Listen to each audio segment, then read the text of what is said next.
Hey everyone, here's a quick sample of a Zoom guitar lesson with my student Rob from Canada.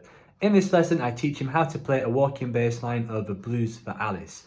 With any Zoom guitar lesson that you take with me, you can actually record the lesson like this to watch after if you need to review anything. If you'd like to book a lesson with me, all the details about my Skype and Zoom lesson packages are in the description to this video. Check them out if you need to and send me an email. I hope you enjoy this clip.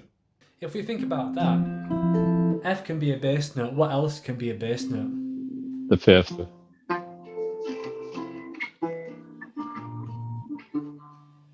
Yeah, that's it.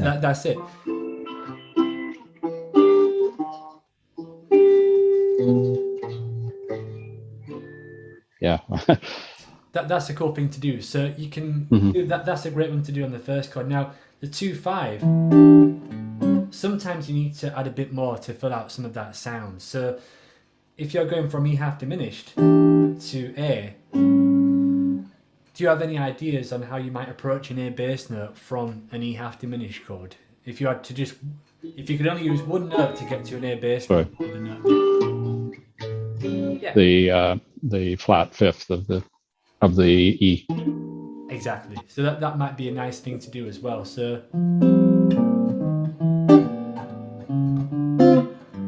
again, not all the time you could hear there.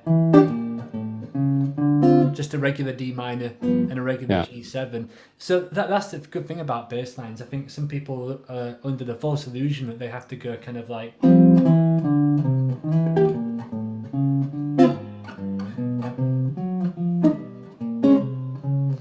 kind of gets hard work doing that all the time. So I think that adding some kind of sustained chords and not having to do a bass line on every note can be positive. So how would you feel confident at doing kind of a bass line on the spot, or is that something that you prefer just to maybe work on a little bit? Yeah, maybe just slower, like a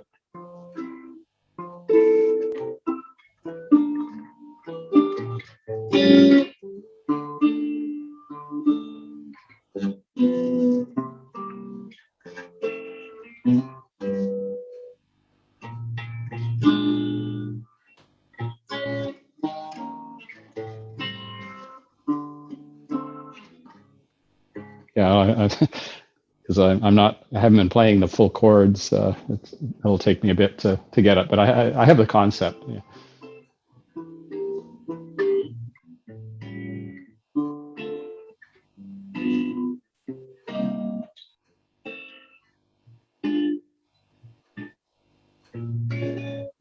That brings me actually to I'm glad you played it all the way through, because when you're on the last four chords, that's when literally, because you've got four root notes going by in 2 bars.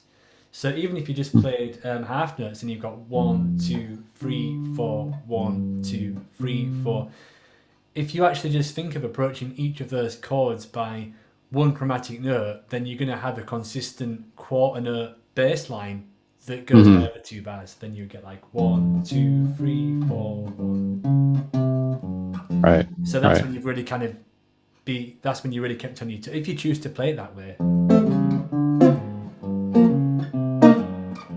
Yeah, sounds great. Yeah. If you could prepare a round of comping on Blues for Alice, and what you'll actually find when you kind of create an interesting comping is that something like Blues for Alice is actually, although initially it might take a little bit more work, because the harmony is so busy just by sheer nature of playing all those chords, a lot of the work is actually done. Whereas if you had to do the same style of comping on something like Impressions, which is just D minor forever, then that's much harder to do because you've got to find more yeah. So that'd be that assignment. Okay. I'll work on that.